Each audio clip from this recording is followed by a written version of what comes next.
Perkenalkan, nama saya Eka Jo Putra Ramadan. Bisa Bagus Adi Kusmo, penjaga persatuan di detik-detik kemerdekaan.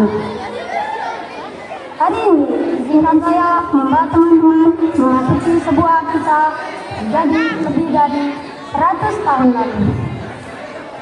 Kisah ini tentang seorang ulama yang hatinya terlembut mumpuni, tetapi ketaguhannya sekuat baja. Namanya Ki Bagus Adi Kusuma. Cahaya yang tumbuh di kota gede, di sebuah kampung kecil bernama Kota Gede, Yogyakarta. Seorang anak bernama Muhammad Basir.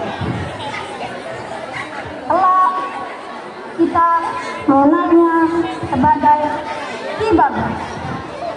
Menghabiskan pagi-paginya dengan cara berbeda. Sementara teman-temannya berlari mengejar layang-layang, Basir justru bersilah di bawah cahaya matahari yang mengintip dari jendela. Di pangkuannya ada kitab kuning tipis warnanya mulai memudar. Ia menatap huruf-huruf Arab itu sambil berbisik, "Ya Allah, jadikan aku orang yang bermanfaat." Ibunya sering tersenyum melihatnya. Basir katanya suatu hari, "Kelak kalau kamu besar, gunakan ilmu untuk menuntun orang lain ya." Anak kecil itu mengangguk sungguh-sungguh. Di kepalanya dia mulai menyimpan mimpi. Ketika usia remaja, dia mulai ingin menuntut ilmu dari satu pesantren ke pesantren lainnya. Kadang berjalan jauh, kadang menginap di surau kecil yang hanya diterangi oleh lampu kecil. Pernah suatu malam hujan turun deras. Basir berteduh di bawah pohon besar. Meski tubuhnya gemetar, dia tetap memeluk kitabnya.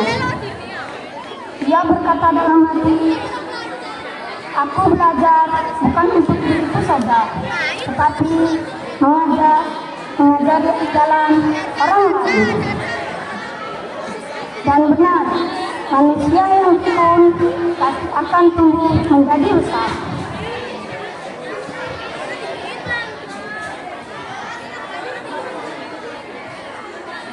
Guru yang tegas dan penuh cinta.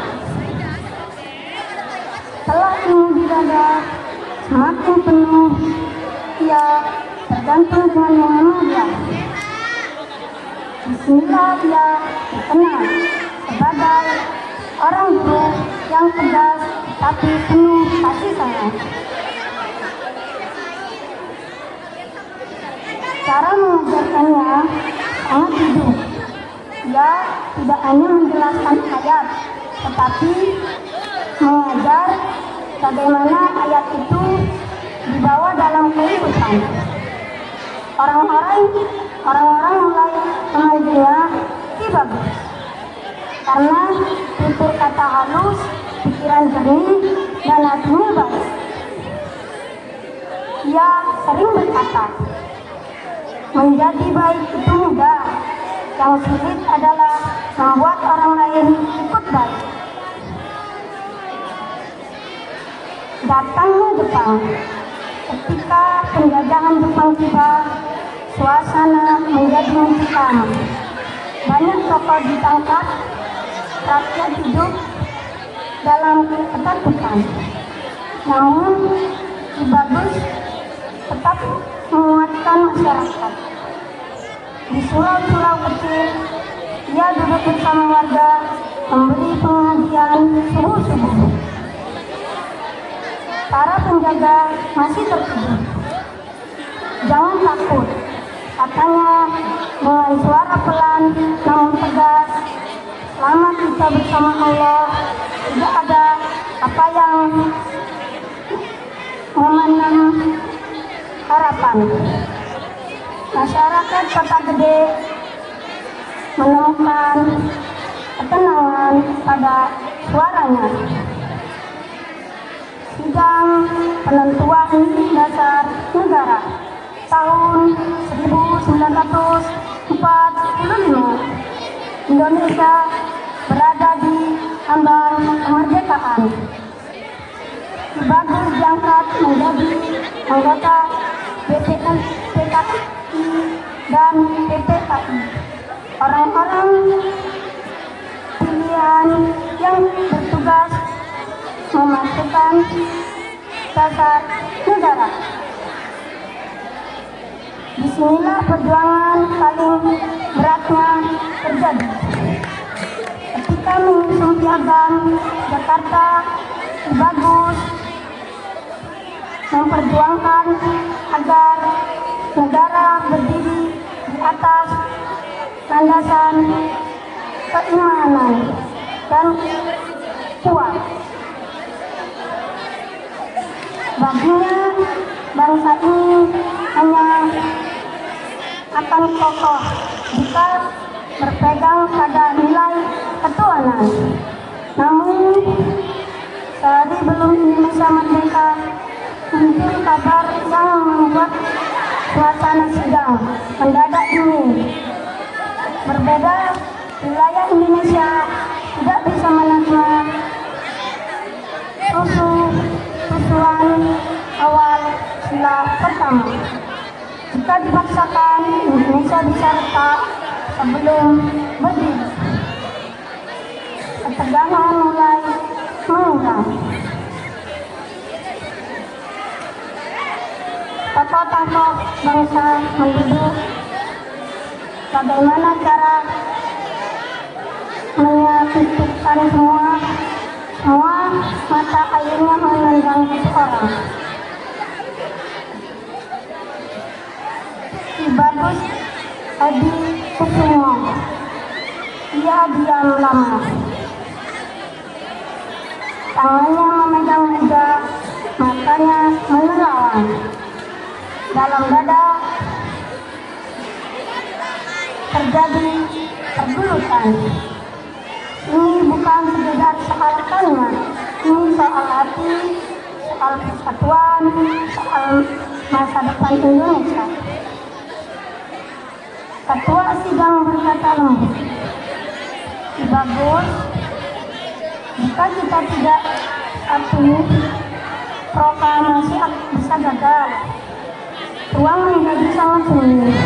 Akhirnya Ki Bagus menghela napas panjang. Dengan suara yang berat, yang teduh, dia berkata, "Jika demi persatuan Indonesia, jika demi pendirian negara merdeka, aku rela mengubah itu asal bangsa dan kita satu." Itulah momen sejarah. Momen ketika seorang ulama mengarah demi bangsa. Momen ketika keikhlasan menyapa Indonesia. Warisan seorang pejuang. Ki Bagus wafat pada tahun 1954. Namun namanya tidak hilang. Dia tercatat sebagai pahlawan nasional dan lebih dari satu penjaga kesatuan bangsa. Kita belajar dari bawah, ilmu tanpa tulisan hanyalah suara. Keberanian tidak selalu berani maju ke depan. Kadang justru berani mengalah demi kebaikan lebih besar.